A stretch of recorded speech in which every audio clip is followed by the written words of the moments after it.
What up? You got the original Lone Wolf coming at y'all. Oh man, this is gonna be some rather depressing, foolish nonsense, total perversion here that we dealing with. Um, just all the way through. I'm going from one video to the next to the next. All right, and I'm gonna try to keep it brief, but I ain't been on here in a while, so um, I thought it was time that I showed y'all some love. Y'all know I love y'all, so go on and hit that like. And make sure y'all spread this video around, man, because again, as I told y'all in the past, a lot of the stuff they're trying to do here in Illinois is going to filter out to other states. It's no different than New York and California. It's the same thing, and it's always been that way. It's always been New York, Chicago, and LA, or California, Illinois, and New York. All right, so what y'all see on screen right here is just some more perversion, man. The same shit Red be talking about. The disgusting bullshit that these people are on, man. Right? At the same time, while they trying to pass legislation to take the guns away, and you got motherfucking corrupt judges within the Illinois Supreme Court, and you know, it's just and it also alludes to the fact of how it's all fake. It's all phony. The whole government is fake. It's phony as hell, and people just going along with shit. They're going along with total strangers that they don't know. They don't know shit from Shinola about, and they just do whatever they tell them. But I want y'all to check this out, man. We're gonna go from this to the shit that's going on with the ban, the gun ban in Illinois. But check this out. Oh, and fair use to you, Greg Bishop. Not trying to slander you or nothing. I'm just using your video for educational purposes only. It's not meant to tear you down or to slander you or to whatever. You know what I'm saying? I'm not here for that, and fair use. But yeah, let's get into it, y'all. Illinois legislators advancing a measure that would bring about the option of having single-use restrooms to be gender-neutral restrooms.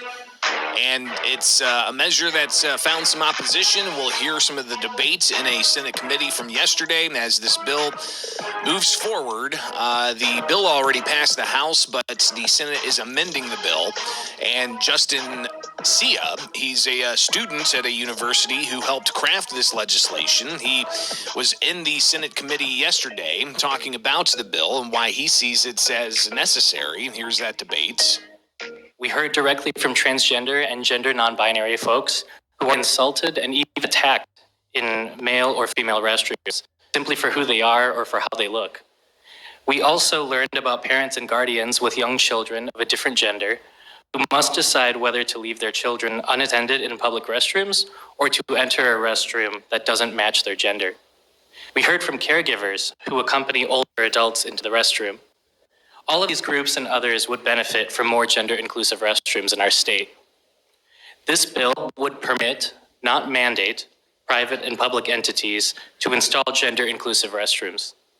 If a business chooses to do so, this bill requires floor-to-ceiling stalls with locks and privacy strips to ensure a safe and private experience. The bill also removes any urinals and also requires baby changing stations and other amenities to best serve the needs of all users. Ultimately, this bill keeps families together, allows businesses to serve their customers and workers, and makes Illinois safer and more inclusive for all of its residents and visitors.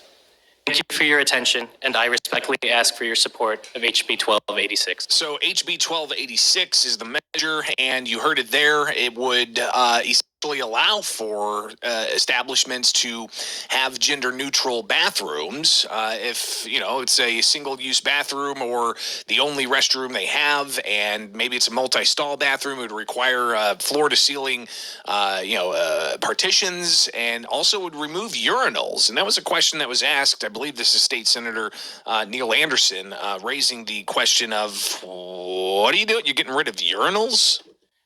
We heard directly from... And here's that back and forth. Can you explain why there's no urinals? So we took into consideration the concerns of several members who voiced that concern in terms of, again, people who walk into a restroom and might be offended by a urinal. So what we were trying to do is to make sure that we address the concerns. And again, urinal is just as good as a toilet. Are they going to be offended if I leave the toilet seat up? I mean, I might be offended. So a little bit of levity there, but So you see, look, let me go back. Let me say this. On my first channel, I used to do a lot of transgender videos. Whether if it be movie stars, rappers, singers, entertainers, etc. Whoever. All right. Now y'all see why. For anybody who know anything about Mag Bitter Truth, right? He been around for so long. He be on YouTube every now and again. He still got a YouTube channel up, but he don't be on here too much no more because he done made 20, 30 damn channels because they kept kicking him off. But now y'all see why Mag Bitter Truth kept making those transgender videos. This is the shit that they got in store for the people. While people still getting up, going to their job, working hard and doing overtime and I'm sitting back looking at people like, man, you got to be out of your motherfucking mind. This is how you know it's our fault. This is the people's fault. Here it is. You know it's game over with the children. The parents and the adults are disgusting. The parents and the adults are disgusting. The stuff that they even allowing these officials to say out of their mouth about children and what they can be allowed to do and etc. But again, now y'all see why people like myself, people like Mag Bitter Truth, this is why we made these type of videos about transgenders. Now y'all also understand why my videos don't go nowhere. Between this type of stuff with me talking about transgenders and how I was breaking down Michelle Obama, Donald Trump's so-called wife and Sarah McBride and, you know what I'm saying, the Jenner dude and all that other stuff, between that and the information that I learned about the law and all of that stuff that I pass on to other people for free, showing them how to send their mail, certified or priority mail through the mail for free and all that, between that and this stuff right here, this is why my channel don't go nowhere. Period. You know what I'm saying? And I'm still working on this shit with the discharge and debt and acceptance for value. Oh, it's going down. I just ain't made no videos about it. Not yet. But we be in Discord. Not in Discord. We be in the Zoom meetings talking about it. You know what I'm saying? I just ain't dropped no YouTube videos yet. But this right here, this is the shit that I've been talking about for my newer subscribers, the folks that really don't know me. When my original channel was up, before they took it down and before they before Google blocked the backup channel, because that's still up. That channel's still up. Original Along with True News. It's still up. You know what I'm saying? But this is the reason why my channels don't go nowhere. Straight up. Because they don't want people like me talking about this. At some point in time, a person like me won't even be protected. Straight up. It's getting to that point because look at how people are acting. Look at how they responding. You talking about taking the urinals out of bathrooms because some of these motherfuckers who decided to play Legos and shit with their body, they walk into a bathroom and they feel offended by a urinal. It's like, well, what if I walked into a bathroom and got offended that it wasn't a urinal in there? Like, but at the end of the day, this is the Twilight Zone shit that Mag Bitter Truth been trying to tell y'all. Same videos I was trying to make. We've been trying to tell y'all the world is a stage. Ain't nobody paying no attention. I did a 3-part series with breaking down subversion using the guy Yuri Bezmenov. All right? And I'm trying to explain it to y'all, man. This is how we get to where we are. When you add all of that to the fact that the people are just sitting back, they not saying nothing, they not doing nothing. I'm around people every day, and they have nothing to say. These people are like in a fucking trance. Now, at the end of the day, while all this is going on, they still trying to take the bang bangs from everybody, which we're going to get into that in a minute. But continue. I don't know if, toilets and urinals are equivalent. Urinals can't flush certain things that toilets can flush. and urinals as well, especially for men. If there's multiple urinals, you get in and out quicker. And it's not something that you're going to find in a women's bathroom. So interesting to hear. So if you feel offended when you walk in the bathroom and you see a urinal, well, then I don't know what to tell you, because this is what people who get women pregnant, they call them men. This is what we are accustomed to. Because see, you'll have a person like me, they try to pull all the urinals out of this, that, and the other. I'll be a person that just piss all over the seat. And I ain't never done that. Even drunk, I got a good aim in that little narrow ass stall. You know what I'm saying? Even drunk, I got a good aim. But hey, they do some shit like this. It's like I piss all over the seats on purpose. Fuck out of here, man. I feel offended when I walk into a bathroom and I see urinals. Get your dumb ass the fuck out of here. That some people are offended by urinals. I've never heard that before. I've never heard that as a concern before. State Senator Jill Tracy, she had some questions about this ongoing issue of are they going to get rid of urinals? Senator, these are really great questions, but again, we were trying to address members' concerns. And again, urinals for some people might be as great as a toilet. We're just trying to make sure that, people have access to restrooms. Oh, and I apologize for the video recording. It's not me, guys. It's the actual taping or whatever that Greg Bishop did or whatever, whoever recorded it. It probably was him because he's a reporter. But it's not me, my recording that's doing it. It's actually his recording. So my bad for that. Sure. And that's a very important thing. And I've raised 4 boys, and it's going to be messy. I don't disagree with you on that. And then you make jokes and shit about it. Like, do you see these weirdo ass people? Are you not paying attention? Are you one of those people that's under a damn spell and you just so happen to fall into my damn channel? Are you not seeing this? For the people that was down with me from my original channel, y'all know how I used to be, man. I used to jump in the car and go wherever and show y'all actual footage. Be like, look, I'm right here, blah, blah, blah, Chicago on this side of town, blah, blah, blah. You know what I'm saying? And the people that's been down on my original channel, y'all already know that.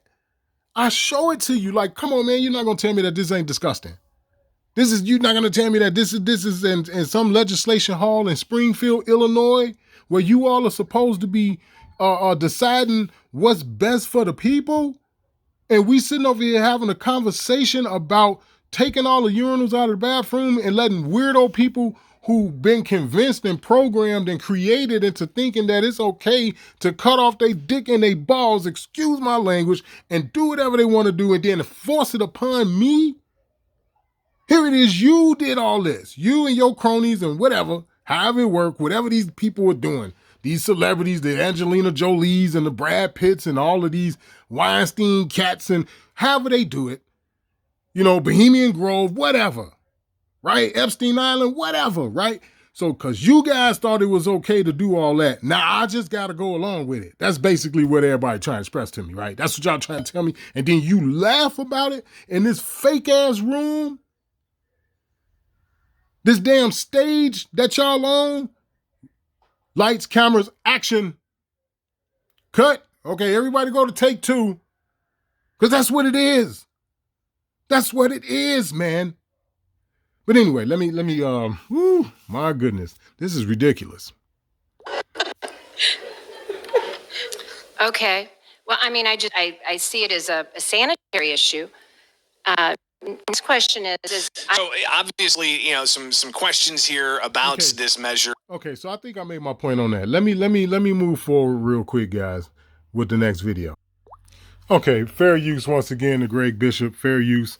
This is a little snippet as to what's going on with this damn bang bang ban in Illinois, where they're trying to take all the bang bangs from everybody. Like, these motherfuckers done lost their fucking mind. Like, anyway, this is what, back up just a minute, because I'm kind of tense. I'm not upset. I'm just a little irritated. You know what I'm saying by this? It's like a gnat that just, you ain't kind of smashed his ass yet and he keeps circulating and, you know what I'm saying? It's kind of like that. I'm not mad. I'm just irritated. As I expressed to you guys before, there are several cases going on at the same time. You got some federal cases and you also got some cases that are in state court.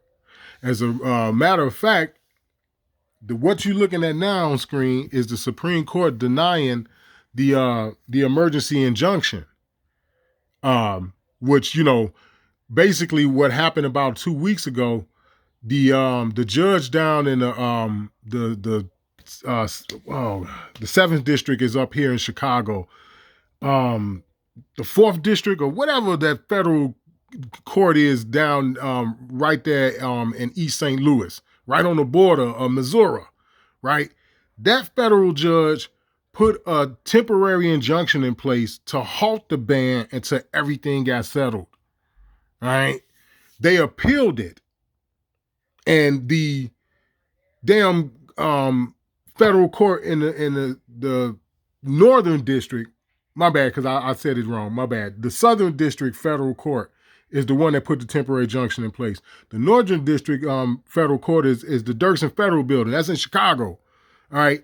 Them clowns come around when they appealed it and took it away. So that means now the ban is back in place. So they still been fighting to try to get some sort of injunction put in place to keep all of this shit from going down. Because keep in mind, January 1st of 2024, you got to register all this fucking shit or you're going to become a criminal by January 2nd of 2024. You're going to be a flat out fucking criminal. And some of the shit carries hefty prison sentences for people who don't know the shit that I know. Because I'm still asking motherfuckers on certain videos like, well, what are they talking about? You saying laws 1 minute, you saying statutes the next. It's like, well, you know, the two conflict. According to what I've seen in the Bouvier Constitutional Law Dictionary, when it comes down to what a statute is, it tell you clearly that it runs in contradiction to the common law. Hence, again, it lets you know that it's fake. Same shit that Red Wolf been trying to tell y'all. It's fake. Everything they doing is fake and phony as hell. But check this shit out. Listen to this. Supreme Court denying a motion for an emergency injunction in the case Beavis versus Naperville, where a gun store owner was suing the city of Naperville, amending that complaint to sue the. Now keep in mind, before Fred Flintstone signed this shit in January of this year to put the ban in place, keep in mind, prior to that, Naperville had already kicked it off. When they did it, everybody kind of sort of like ignored them. Like, how you got to be out of your fucking mind? There's nowhere in hell you can ban assault rifles in Naperville and nowhere else in Illinois. You out of your fucking mind. I be in Naperville all the time. You know what I'm saying? Like, you know, people kind of ignored it. But they pushed that shit forward, pushed it. And then no sooner than January of this year, Fred Flintstone come like, yeah, we going to do it for the whole state. Right? So this is what he's talking about in regards to the Supreme Court denying the injunction. You know what I'm saying? Because they trying to get it lifted. The damn Southern Federal Court, go to show you how this is all a show. It's all a scam, man. The Southern District Federal Judge put the injunction in place. They was in place for 6 days. To go to show you, man. To go to show you this shit is a joke. It's a joke. They put it in place for 6 days. On the 7th day, the Northern Federal Court judge was like, nah, no, we gonna put it back in place. So since that time, it's now back in place, right? And Naperville, they've been fighting it all this time. You got to remember, Naperville kicked it off.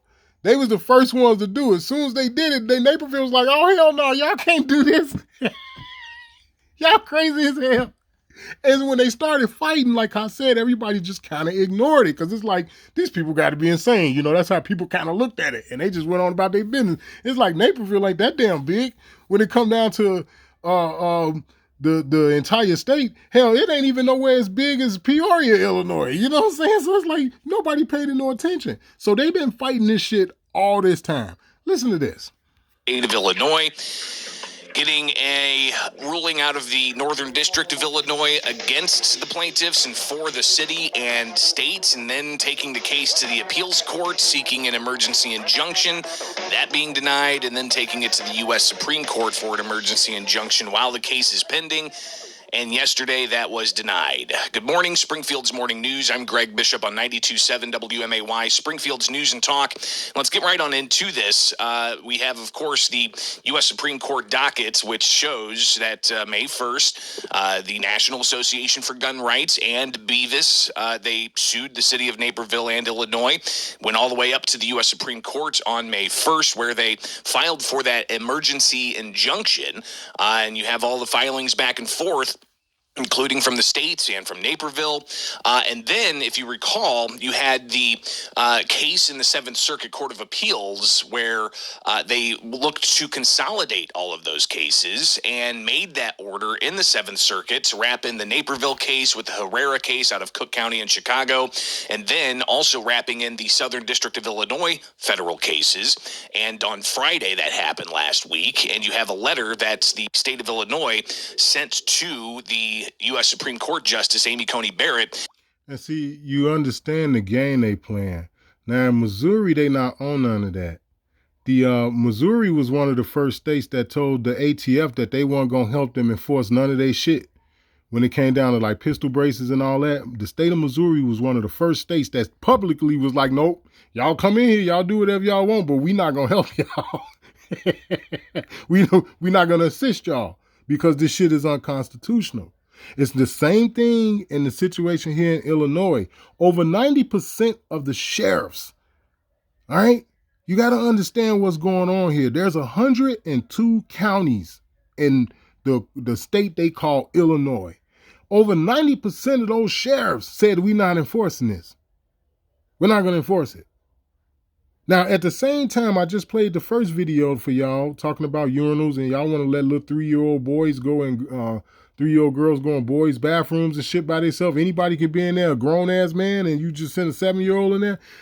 Anyway, let me be quiet. But this goes to show you how it's fake. The Southern District Federal Court, which is on the border of Missouri, they in East St. Louis, they was like, okay, we going to put the temporary injunction in place. The damn Northern District Court, which is in Chicago, is the Dirksen Federal Building. Look it up. They was like, no, we're going to take that shit off and we're going to put it back in place. You know what I'm saying? It's like they playing fucking games. Then it's like, okay, you see all of the crap that's going on. You see what's happening. People don't know what to do. A lot of people have questions. There's all kind of shit about like the people that bought guns within that 6-day window before they put the damn ban back in place. What's going to happen to these people? Now, Fred Flintstone and Kwame Raoul, the damn Illinois Attorney General, then already came out and said anybody that bought one of those guns within the 6-day window, if the statute become a statute, you can't even register that firearm in January. It's like, what? What kind of fucking game is you? And dude, despite all of that, when they filed the motion in the Illinois Supreme Court to put the injunction back in place, they denied it. It's like, wow. Red been telling y'all all along. Jim Redwood been telling y'all all along. It ain't up to the fucking Supreme Court. It's up to the people. He been telling y'all that all along. Now, mind you, there's 2 motherfucking judges that sit on the Illinois Supreme Court that Fred Flintstone, a.k.a. J.B. Pritzker, gave $1 million apiece to. That's on the Supreme Court right now. We'll get to that in a minute. Continue. Talking about the expedited briefing schedule for those pending cases in the Seventh Circuit Court of Appeals. Essentially, right after the order was made, the states wrote this letter to the U.S. Supreme Court and said, hey, recognize that this is an expedited appeal going on in the Seventh Circuit Court of Appeals. Well, everyone was holding their breath Monday for a possible ruling from the U.S. Supreme Court as to what's going to happen. Are they going to issue that emergency injunction, or are they going to deny that emergency injunction? And that order didn't come out Monday. It came out through a miscellaneous order on Wednesday, yesterday, and here's the one-sentence ruling. The application for writ of injunction pending appeal presented to Justice Barrett and by her referred to the court is denied. Now, when we talked with Robert Beavis of Law Weapons Supplies out of Naperville last week, he talked about what ultimately it would mean if they did indeed deny this request, this emergency request. And here is Robert Beavis talking with us from last week. Beavis talking with us from last week. And we would be back in front of the district court and the appellate court. Okay, so what you have now is basically the Illinois Supreme Court just simply said it's denied. They didn't give a reason, nothing.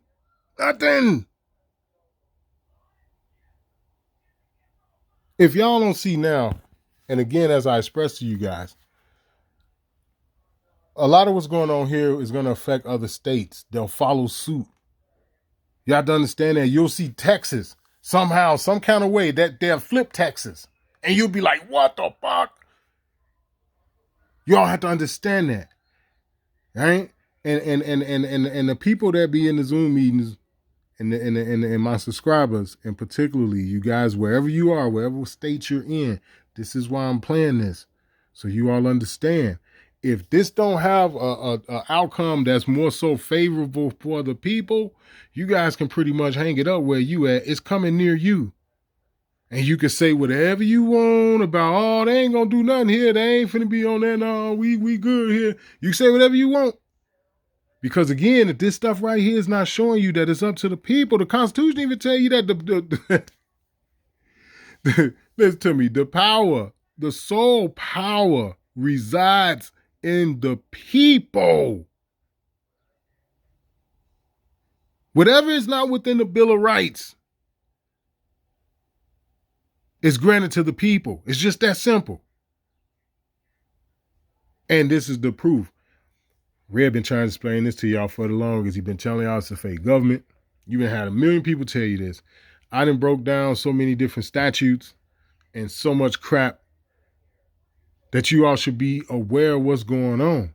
Share the video just for the hell of it, man. Just for the hell of it. Don't even care if don't nobody watch it on Facebook and blah, blah, blah.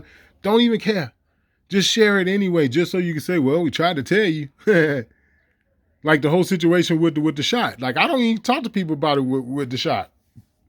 I don't even talk to them about it. They be all sick and shit. I got a cold and, oh, man, I got the stiffles in my head is stuffy. And I don't even say shit to them. I don't pay them no attention. Because I tried to tell them. They took my YouTube channel down because I was trying to tell them. But anyway, let's get on to this last video and I'm going to let y'all up out of here because this shit is disgusting. I'm going to play this last little clip and I'm going to get y'all up out of here. Earlier this week, you had the... Okay, so what you're looking at now is the conflict of interest that everybody has been talking about within the Illinois Supreme Court. And again, Greg Bishop, fair use to you. I consider myself to be like you. I am a journalist. So I don't mean you any harm. I'm not here to slander you. This video that I am using is more so just to get the information out as to what's going on here in Illinois. It's not about you. So fair use and guys, pay this some attention. Illinois Supreme Court hold oral arguments in the Macon County challenge against Illinois' gun and magazine ban brought by State Representative Dan Calkins. But of course, leading up to that oral argument, there was a lot of question as to judicial integrity with a couple of the Supreme Court justices on the bench that received $1 million each to their campaign coffers from Governor J.B. Pritzker, and even these two Supreme Court justices also getting six-figure donations to their campaign coffers from Illinois House Speaker Chris Welch. Both Welch and Pritzker main defendants in the challenge against Illinois' gun and magazine ban.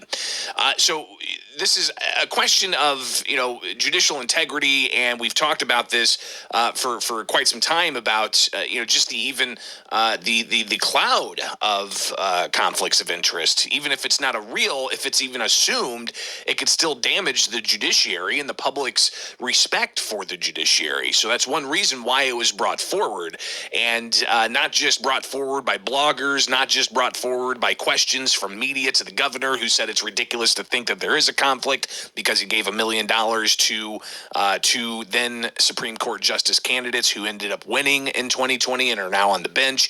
It was also brought forward officially. Okay, here's one of my things, right? Because we already know that's some straight up pay to play bullshit. We know that, right? But I posed the question of, well, how much money does it take to really run a campaign? I mean, Judges don't run ads and stuff the way other politicians do, like say a mayor or a governor or something to that effect.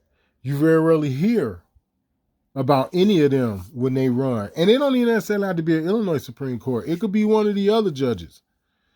You know what I'm saying? It could be a judge on the lower court. You dig? You very rarely hear any campaign slogans or any commercials and all this other stuff. You understand? So the question becomes, well, what the fuck do you need with $1 million?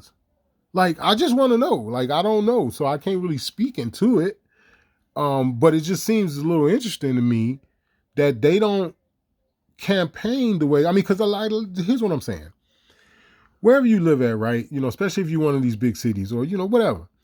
When those guys run for mayor of New York or etc., you know, you normally get some sort of commercial that come across the TV station. And granted, it's not a nationwide commercial; it's more so local.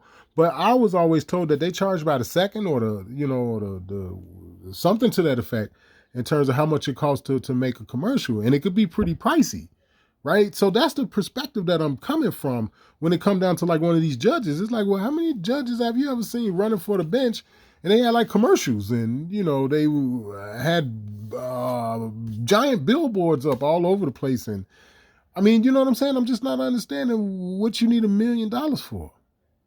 Right? But continue. By Jerry Stocks. He's the attorney for Dan Calkins, and he motioned that the two justices, Elizabeth Rochford and Mary O'Brien, recuse themselves. He also asked the Supreme Court entirely to block these two justices from hearing the case. That was an official motion with the Illinois Supreme Court, and the two justices and the court denied that motion. So the case went forward, and all 7 justices were on the bench, including Mary O'Brien, including Elizabeth Rochford. And earlier this week, Elizabeth Rochford, she ended up asking questions of Jerry Stocks during the hearing on challenging Illinois' gun and magazine ban. The special legislation clause prohibits an arbitrary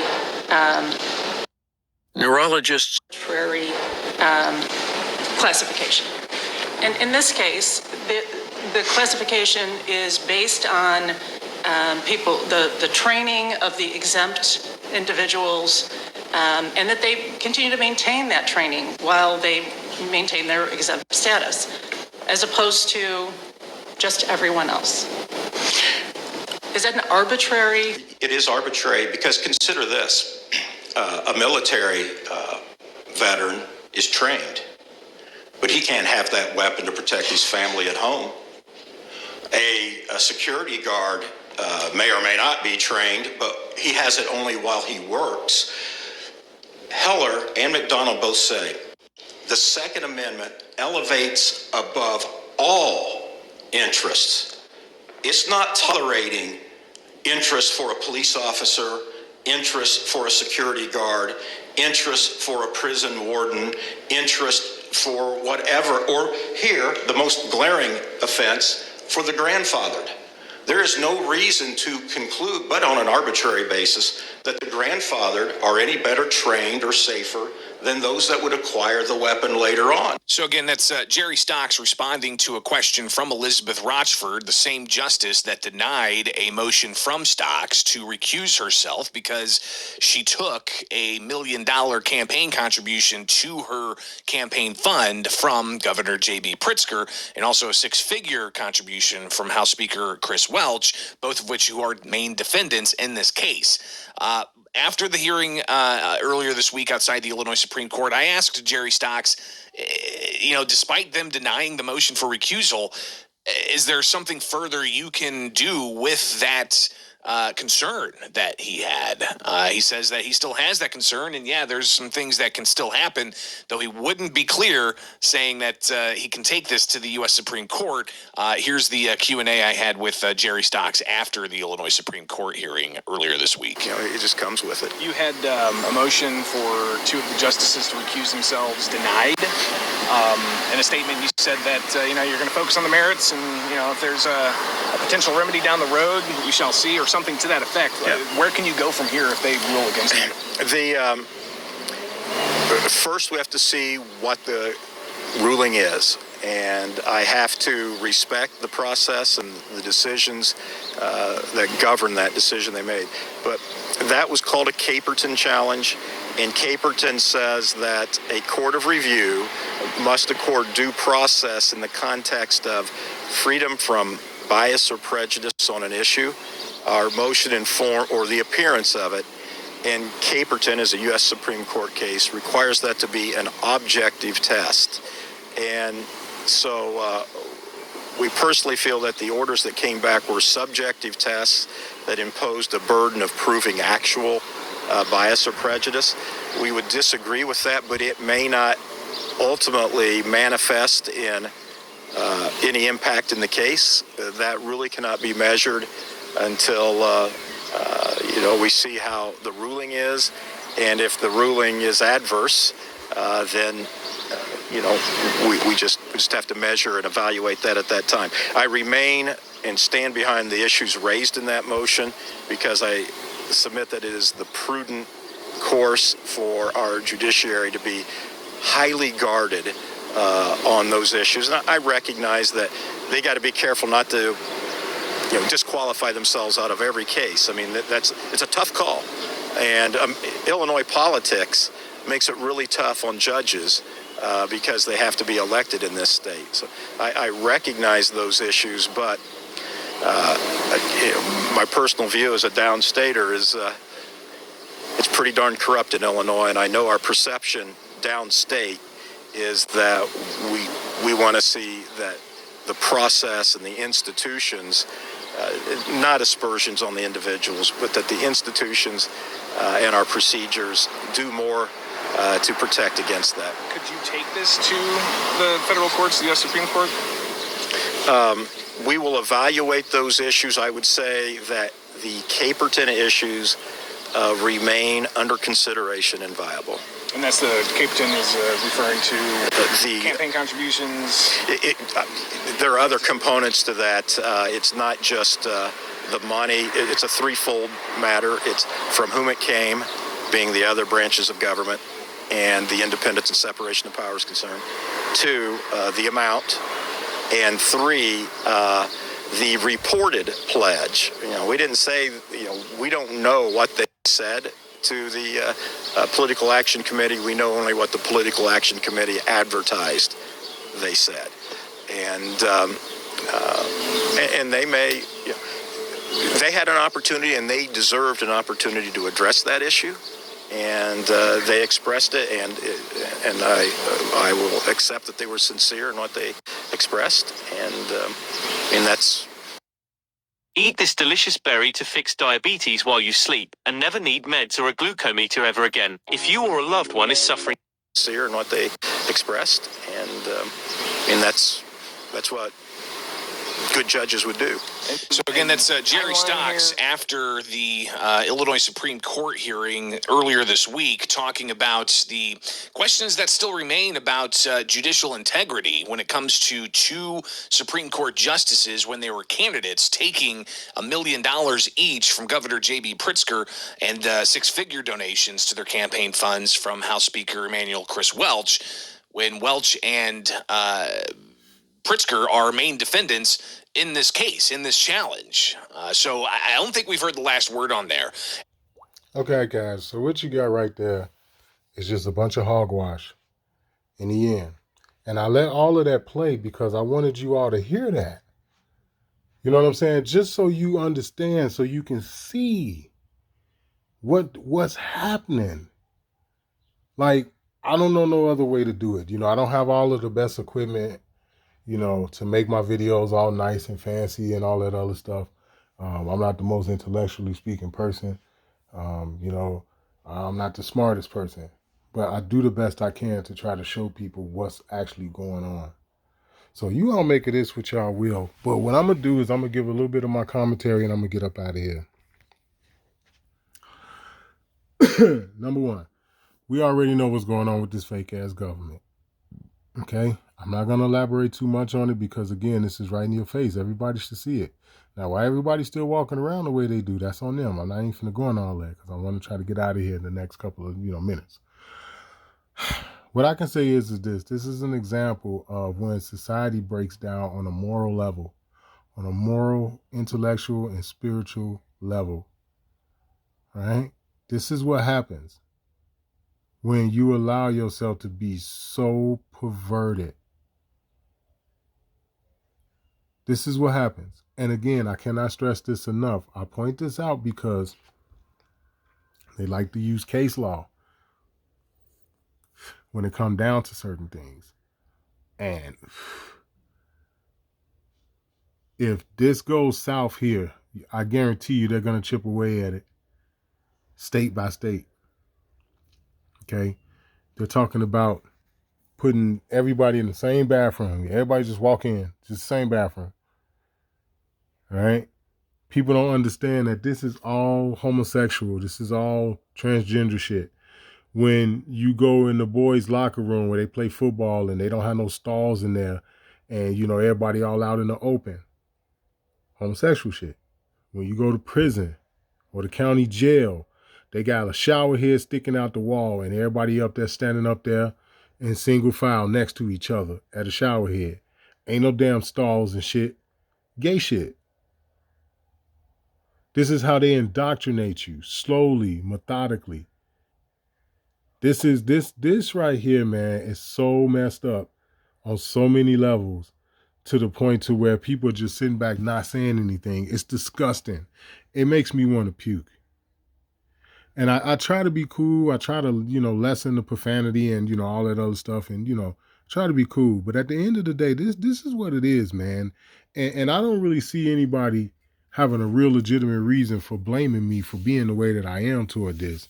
At least I care enough to say something. At least I care enough to not be on this and stay away from this kind of stuff to the best of my ability. You know what I'm saying? So at the end of the day, they still fighting this nonsense.